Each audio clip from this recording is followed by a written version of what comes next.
Hello, everyone. Welcome to the first episode of the Clarity Project. I am thrilled to welcome you all to this podcast. Let me start off with a short story that has stuck with me for many years. I am a student of mine. He was excellent in mathematics, very good in science, and mediocre as far as the social studies and the other subjects are concerned. And I realized that as the exams were approaching, right, he was a completely changed student, right? He used to talk less, and the nervousness and the anxiety and the tension was all seen all over his face. And when I had a casual conversation with him, that is when I had a realization that the pressure was not only about the syllabus that he had to cover, but there was a huge amount of pressure as far as the expectation is concerned. The expectation from the parents, the expectation from the teachers, the expectation from himself as well. And when he opened up about the different type of expectations, and when he opened up about what he was going through, that is when I realized that this is a serious issue. That moment I realized how pressure goes unnoticed and how pressure can directly impact your performance. I realized that it is not the syllabus, but a bunch of other factors which is beyond the syllabus that plays a very, very important role as far as the exams are concerned. To start this journey, we have someone extraordinary, Mrs. Priti Ssoota, the Vice Principal of the Delhi Public School, Bangalore East. She is a trailblazer in education, a trained psychologist, and a champion of student well-being. I recently had the opportunity of doing this podcast with her, where we discussed about stress management, where we discussed about student preparation, and she also gave a lot of tips for students and the parents, which they have to keep in mind while preparing for the board exams. Yeah. So, Preeti ma'am, now I'll be starting the conversation, and we'll keep it as candid as possible and as open as possible, so that the parents and the student community, they are getting the best and best information and the best kind of knowledge that is required as far as the stress management is concerned, right? Correct. And in fact, what inspired me to pick up this topic of stress management and having to do this topic with you is one of our conversations when I had met you at the school campus, and we had a conversation about stress and students, and that has been there with me for a while, and your insights were like fantastic, and now we are going to roll it out to the public soon, right? Yeah. So with more than 25 years of experience and having mentored thousands and thousands of students, having inspired so many educators, the teachers, right? What are the most common signs of stress that a student experiences, especially before the board exams? Yeah, thank you for this very pertinent question, Arthik. And first of all, a very, very good morning to all the audience who's with us. Yeah, And I'm so happy to be here as a part of the Clarity Project. yeah, And deciphering this huge word called stress. So I think at first I would like to, go about by defining stress, yeah, right? So what is important is, as per the WHO, the World Health Organization, it is defined as a state of worry or mental tension, which is caused by any difficult situation. So it is something which is a very normal happening in everyday lives, be it a student, be it an adult, be it a young child. hmm, It's the way we respond to that stress, it really makes a big difference to our overall well-being, correct. right? And actually, this is, not always harmful. So we talk about stress as a huge thing, but stress is not always harmful. Stress is a regular part of our normal life. It helps us survive. Yeah, Right? There is a good part to stress, which is called the eustress, and there is also the bad stress, which we, have the extreme type of stress. Then we call it distress, yeah, right? So the eustress is, really important to motivate a person to perform well. However, when the stress level it becomes extremely high and it interferes with a person's or a child's or a student's functioning and performance is when we really, feel that it is something that needs to be addressed. As you know, through your podcast today, you're planning to do, and we are together planning to help many who are listening to us today. So, the signs of stress can actually be the physical signs of stress. It could be the, further the behavioral signs of stress, and could also be the mental signs or the emotional signs of stress.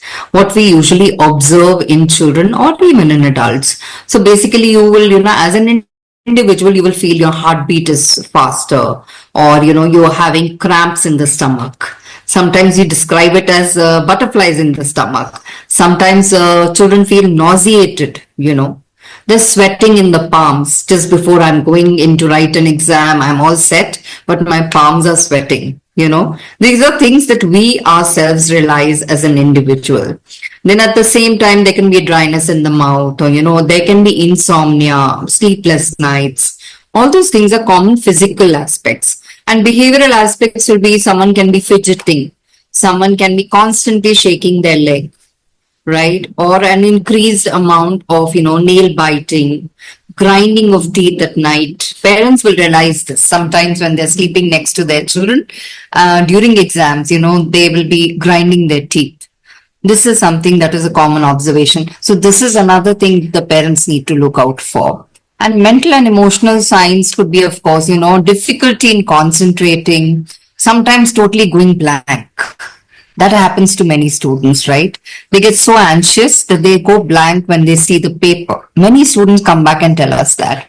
So today we can delve a little deeper into what is actually happening. These are the signs basically, but what is happening and why are these signs evolving? So when we go into a stress mode, which is a very, very primal response to a human, of a human rather, if I encounter, imagine a tiger, I'll get stressed. Now I have only three ways of reacting to it, right? The reaction could be either a fight or a flight, or I could freeze. So when I go into a fight mode, right, as relate the tiger to the exam. For the child, that exam itself is the tiger or the lion, right? So what happens is that when the child gets into the fight mode, what we perceive and what the child is going through is a little different. So it's important that we understand. So when the child is in the the fight mode, what happens is that the child tends to fight the examination itself. But the child is not going and say, oh, I'm going to really deal with it. I'm going to do well. I'm going to ace it. That kind of a thought is not going on in the mind of a child who's stressed. Instead, the thought that's going on is that, I'm going to fight with all the people around. Because they can't fight with the teachers, they can't fight with certain adults in their life. So when can they fight and where can they fight? They can fight only in a safe space. That safe space is the unconditional space that they have of the family.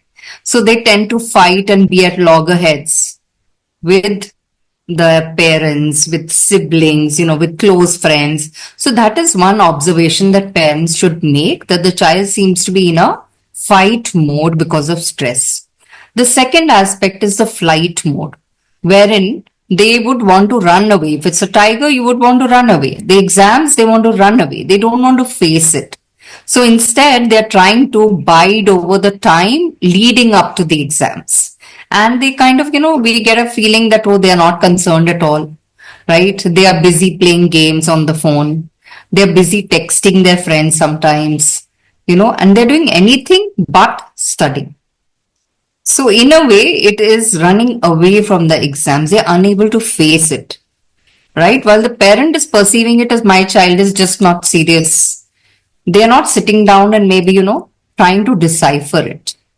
And of course, the third thing that's really happening is that, of the freeze aspect, wherein, you will feel suddenly as a parent or a teacher that the child has gone into a mode where the child is not reacting, has gone into a shell, is not at all talking to the friends. A child who was a happy go lucky child a few days back, now that exams are approaching, the child has totally become, someone who's not communicative, right? Is not responding. So that is the third aspect. So sometimes we don't see it like that. So it's important for parents and children also to realize what is happening internally to them, and to their reactions, and the physical things that we see, we discussed earlier, the symptoms. Those are the symptoms that show up.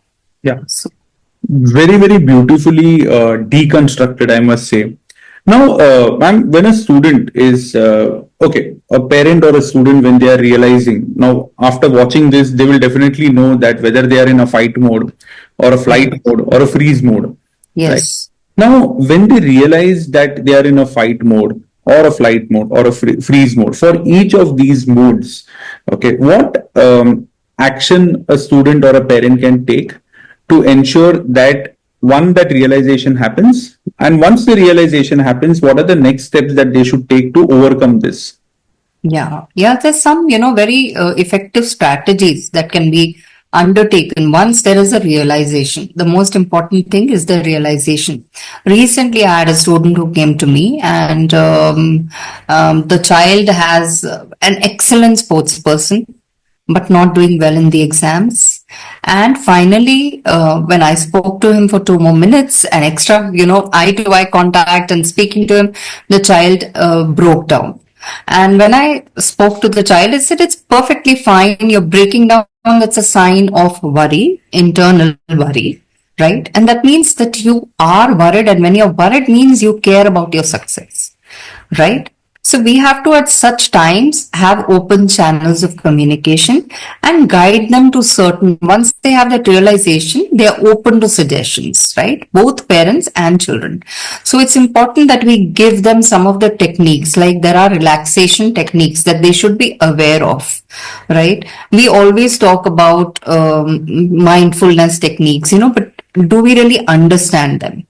So usually when a person is very stressed, the breath rate goes beyond 20 breaths per minute. About 12 to 20 is an ideal, breathing rate. The moment it goes beyond, it actually shows hyperventilation, shows panic attack symptoms. And what is important is that this time we show them mindfulness techniques like deep breathing exercises. It's very difficult for them to really focus on their breath. Imagine a kite. The kite we can control with the string. Our mind is like the kite, and we can control our mind with the string, which is our breath. This is something which is very basic, we need to understand. So we need to reduce the breathing rate. And how can we do that? We can do that by deep breathing exercises, box breathing techniques, wherein breathe in for 4 counts, breathe out for 4 counts, breathe in again for 4 counts, and out again for 4 counts. And you bring down your breath rate from below to below 20. Similarly, there's another technique which is a 4-7-8 breathing technique. You breathe in for 4 counts, hold for 7, and breathe out for 8. If you Google, any child Googles, you will get multiple YouTube videos on this. Follow along videos are very effective. Both a parent and a child can do it together, right? Because I think stress levels are high at both ends. And that will definitely bring the count of breaths down, and you can do it for 10 repeated counts. Very, very effective. If you try 2 times or 3 times, it definitely will, help you out, and you will feel more motivated to do it. Then this huge word, which is meditation. Very difficult to expect somebody, and that to a child, to meditate, right? As adults, we find it very, very difficult. So there is something called mindfulness meditation, follow along meditations. There are many of them available from very, very renowned gurus. You can, and there are certain apps also, like you have a Calm app, which is available. Very good.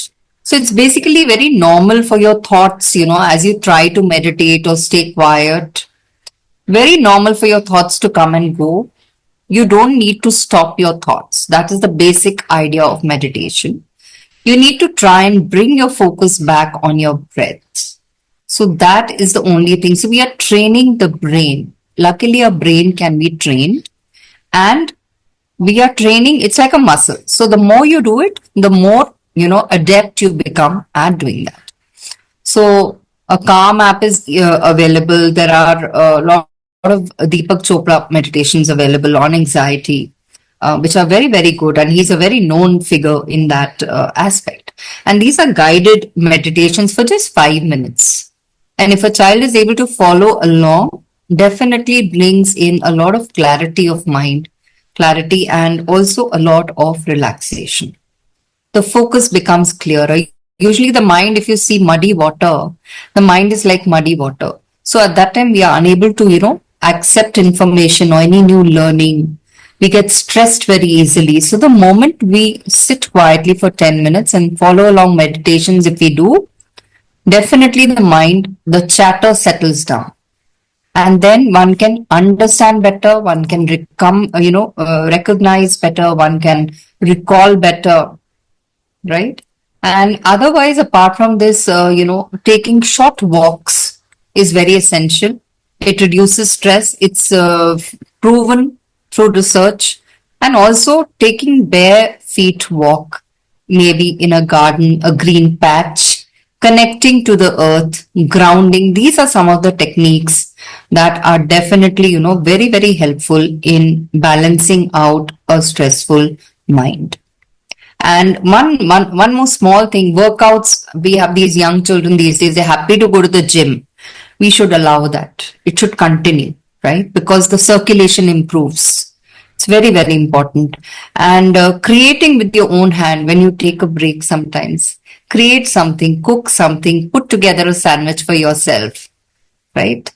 These are the things that help to deal with the stress. Also, sometimes some children don't want to venture out. They could journal if they are good, enjoy writing. They could journal their thoughts and stresses. And listening to any kind of soothing music, any uplifting music, and sometimes even having a heart-to-heart chat with, your parents or a friend who's in the same boat. That helps. Very, very insightful, ma'am. But one of the common patterns that I have personally observed is when a student listens to, now, if I am a student, I heard and I listen to every word of what you have mentioned. But when it comes to putting into action, right, there is a huge amount, not a certain amount, there's a huge amount of inertia that prevents a student from going ahead and taking these actions on a one. If they take action, it's great. And taking action on a repeated basis or a regular basis, that is again very critical, because only then their mind is going to be conditioned in a particular way. So, how to break that inertia? How to overcome that? So it is again a lot of motivation that needs to be done on the part of the teacher, on the part of the counselor, on the part of the parent. And as per research, it's proven that if you take action for 10 minutes, there's a Herculean task in front of me, right? I'm just kind of procrastinating. I don't feel like doing it, right? As a child, sometimes it's overwhelming.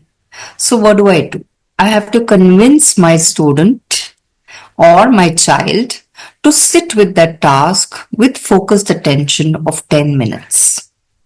Usually, with focused attention of 10 minutes, what research has shown, it goes beyond 10 minutes because they genuinely try to get involved for that first 10 minutes. It's very, very important to break things down into smaller pieces. Naturally, the moment I see a huge task in front of me, there is inaction. And that is because I am in the freezing state, right? I have frozen. I'm scared to move forward. So just with that 10 minutes of, breaking that inertia, definitely you will see that there is a change in the attitude of the child, and then taking a break, right? That is important, that there will be a self-realization. We have to bring them to a point of self-realization rather than, being at loggerheads with them to do something. That is very important. And from till the conversation here, what I've understood is balance is key. Yes. Right? Now, for a student, thinking from a student perspective, if how do they ensure that there is a regular balance maintained between their learning and following the strategies that you have mentioned, or any of the strategy that they mentioned? Because it should be a part of or an integral part of the study routine, right? And I'm sure if that balancing act is done, then automatically their performance and their anxieties will reduce, their ability to remember will increase, and their performance in every subject will be really good. So how does that balancing work, or how should a student balance the studies and the stress management things? So actually, naturally, when the child is near closer to exams, right? Of course, stress levels are higher. And if the child is not used to a schedule or not used to balancing, then balancing does become a little challenge. So it's important to try and build this in from early years in the child, especially middle school. When we become a little more serious with academics, and lots of other opportunities also come forth for children, right? In that those years. So what is important is for them to have a black and white, clearly chalked out study schedule. That is very, very important. This should happen much in advance. It should be visible to them in their learning space, could be on a whiteboard, could be on a sheet of paper. But I feel handwritten is the best, because when you write something, there is an intention to it. Right. So there is a plan that you need to put in place. It should be visible. You should review whatever you study, within 24 hours. That is another important thing, that, it will help to always solidify that information into your long-term memory. So the moment you've read something, studied something, within next 24 hours, quickly look over the pointers. Then you need to balance by also, taking short breaks. Now, when do I realize I need a break? We are just so disconnected from our body when we are stressed. We need to be tuned into our body, and we need to realize, okay, now I'm feeling exhausted, right? So I'm feeling exhausted. I'm feeling like there is a burnout. So we need to take a break, and your brain will thank you for that, because when you get back to a difficult task after a break, your absorption levels, your clarity levels are much better. You may get better insights on a particular topic. Also, if you come back to it after a short break, and in that break, what is it that you should do? In that break, you should do something that helps you to, nourish your soul as well as your body. It can be a short walk. It can be a conversation with a friend. It can be grabbing a bite. So that is very, very important. Be listening to something that helps you, right? And at the same time, what is important is that the children should set for themselves SMART goals. If they want to be balanced, the goals should be SMART goals. When we say SMART goals, they should be specific goals. We should break that bigger, task into smaller chunks and say specific goals should be there. What is it that I'm going to learn in this topic today? Measurable goals should be there. I'm going to do 10 of this today, right? They should be achievable. I should not say I'm going to do 100 of those today, right? 100 questions, maybe I'm not able to achieve it, then I'm demotivated, right? So it should be achievable. It should be realistic, and it should be time bound. So things should be in this way. And once you've done it, there should be a little reward that should come to you at the end of that. By yourself. It could be something you really wanted to do. If you put away your phone or your laptop, you can access that. You want to watch something on the television, you could take a break for that. So there should be a little reward system that is built into it, and then the balance will remain. It will not be, I would say, a biased kind of approach where then you feel totally exhausted. And of course, as I've already said, to have your mindfulness techniques built in. And also at the same time, stay very organized. Wherever you're studying, that should be a regular space of study where you study. You should have things all laid out, decluttered. And the moment you feel your mind is going into a, overthinking mode, try and do some decluttering of your physical space. Go through your notes and see, okay, for this chapter, my notes are ready. This is also decluttering. I need to figure it out for my next chapter. I haven't been able to do it for this. Okay, this is incomplete. Even this is decluttering of your, environment. And that helps a lot. So that staying organized will also add to keeping the balance.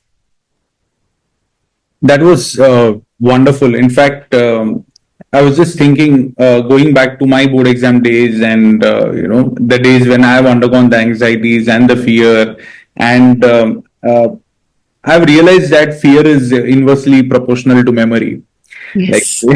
yeah, like more fear, less memory, and less ability to retain or remember, and less fear, more ability to remember. Because I remember that after writing the exam, during the exam, I used to forget everything, and after coming out, Yes. I used to remember everything because your Yes. fear had gone down. And Yes. I'm sure many of the students will be undergoing this at large.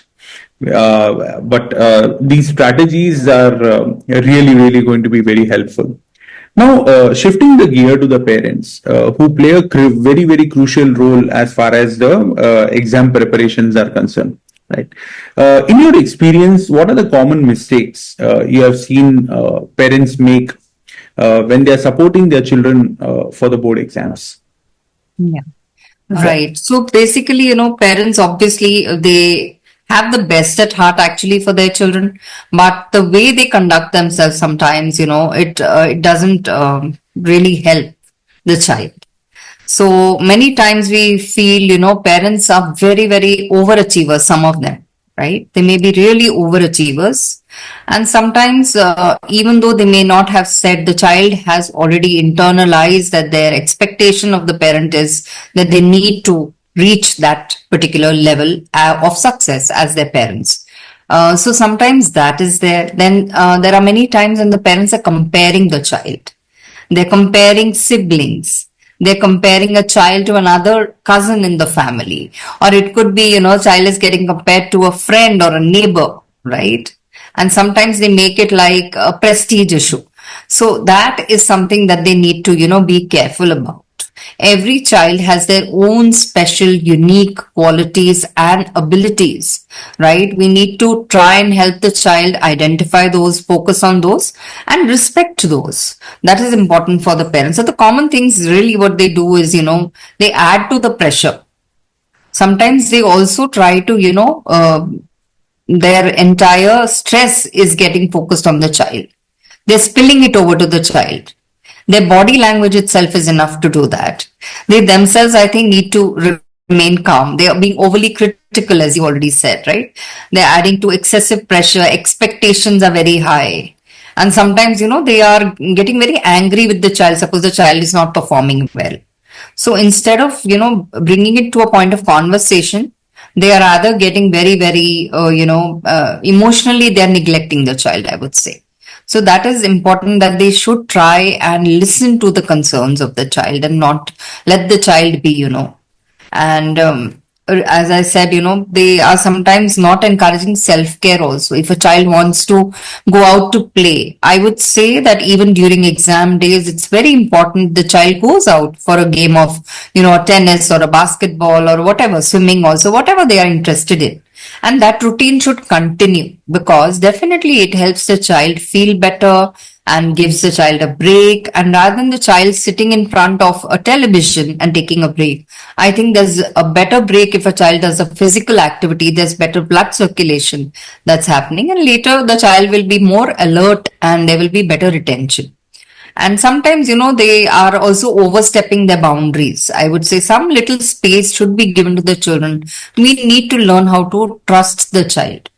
So that is very important, not be overbearing, right? And sometimes, yes, there are genuinely children who have learning concerns. And we find that the parent is not willing to accept it. not willing to seek professional help.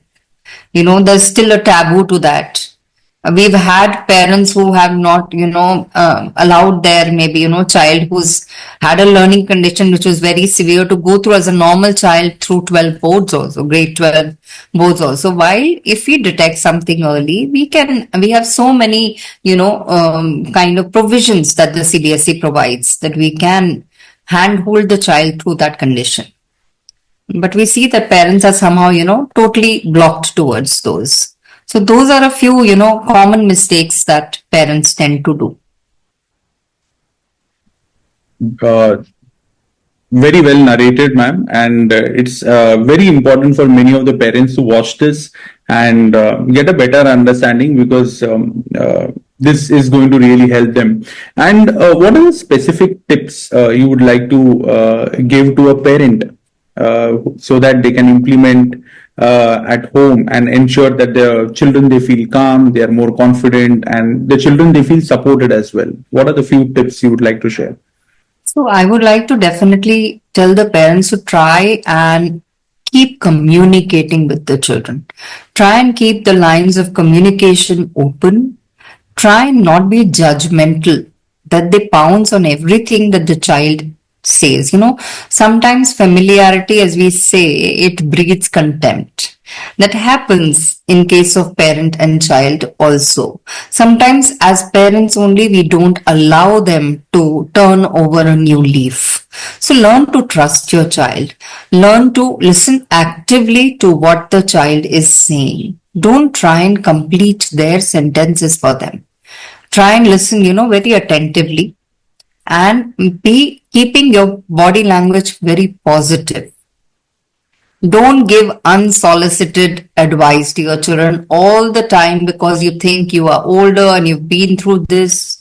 The world of today's children is totally different. Their challenges are different. In the growing up years of ours, as well as the young parents these days, we didn't have so much of social media. We didn't have so many distractions. So a child is trying to balance it. And when the child is trying to do something, please be a support to the child. Okay. And as far as your home environment is concerned, again, keep it clutter free and try to have minimal distractions. If your child is studying, encourage them to study in a common space. Make sure you are there to take care of the child's needs as far as the physical needs of food, and warmth and shelter, all that is concerned. Be there, physically be present. At least one parent should be present, I feel, especially when the child is preparing for the exams. It's very, very important.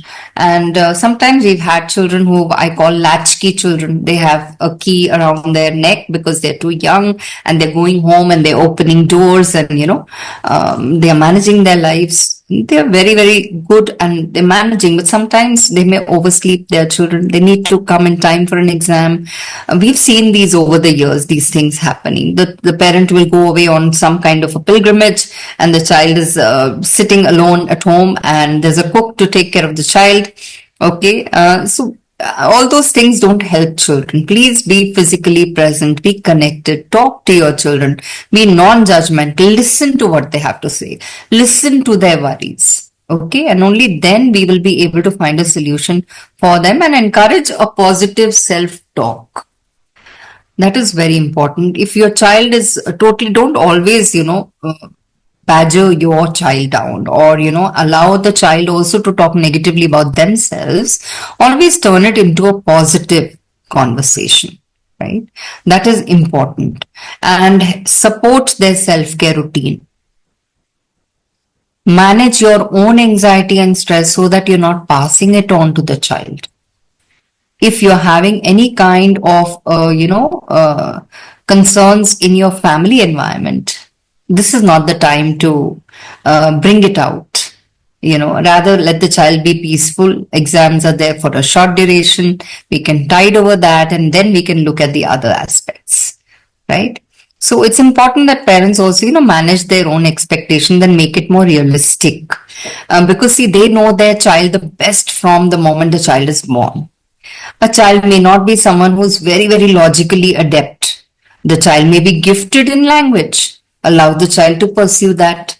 right? So those are the things that, we need to, or go for an aptitude test. If sometimes, parent and child are having different opinions of what to do, right? And which subjects to take also at times, right? It's good to go for an aptitude test at such a time. And focus on progress that the child is making. Don't focus on only the perfection. Even if the child's small wins are there, if the child completes a day of what he had planned, why don't you have a little celebration with the child? Celebrate those little wins, and then that will definitely help the child become more focused, and your environment will remain very positive. So that is important. Um, Thank you so much for this, ma'am. And coming to the last part, the exam day, right? I mean, that is when everything is at a peak. Like Yeah. parents are panicked, students are panicked. Uh, any specific tips you would like to give as far as for the student and the parent so that they both are calm and composed and ensuring that the student reaches the examination hall confident? Right. Yeah. So Whatever may be actually, the level yes, of preparation. Yeah. yes, Yeah. yes. So basically, there has to be, a proper plan in place as far as the parents are concerned, or if the child has to travel alone, they should be very clear about that. On which day, which parent is dropping the child to the exam center? How are they reaching the exam center? Now we have Google Maps. It's important to prior visit the center. That is very important. The other thing is ensuring that your child is taken care of as far as, having their meals is concerned, and ensuring they are remaining hydrated, ensuring that they have kept all the things that they need to take with them as per the board rules and regulations, properly packed, and it's not a struggle in the morning. Many times we see, the children reach the exam center and in the stress they have forgotten their roll number. Right? So these are very essential things. They need to make sure that there is a certain pattern that is followed and all the things are checked one day prior, kept in the bag, everything is ready. The child is also having an alternate mode of communication. God forbid there is an emergency in the family. Plan B, how is the child reaching the exam center? Right? And yes, of course, being there as the child revises, those are small things that the child parent needs to essentially, keep in mind. And before we sign off, what is the final message you would like to share with the parents and the students before the board exams? So I would like to just say that, board exams are a part of life. They are not life itself. Yeah. That is something that the parent also needs to understand and the child also needs to understand. Not that we should not take them seriously, but we should not make them into this huge burden, right? There are tactics and ways of balancing it out and of approaching them in a very, very, organized, very balanced way and doing well in them. And I also want to tell the parents and children, it's not as if all the ones who are top notch scorers are making it big in life. Yeah. Do your best. Yeah. That is what is important. Do your best. The child must do their best, must give it their all. But the child who is street smart, who gets through, who scrapes through, also makes it big. Yeah. Each child will find their path. It's important to take it as a part of your journey and to overcome any challenges you are coming through in a balanced way. Correct. Right? Stay calm, stay clear in your head, declutter your environment, declutter your thoughts, right? And a little technique that I want them to read about if they can't focus Yeah. is the Pomodoro technique. Okay. Read about Yeah. it. Quickly. If I can quickly tell you, 25 minutes of focus study, put your timer on, 5 minutes of a break. Oh, Repeat 5 cycles and take a half an hour break. okay. If you do 25 minutes of one subject, very, very focused with your pen in hand and make short notes, you will ace it, Wow. That's right? That's So that is a technique to be really read about and the followed. Pomodoro It's technique. not difficult. Pomodoro technique, Okay.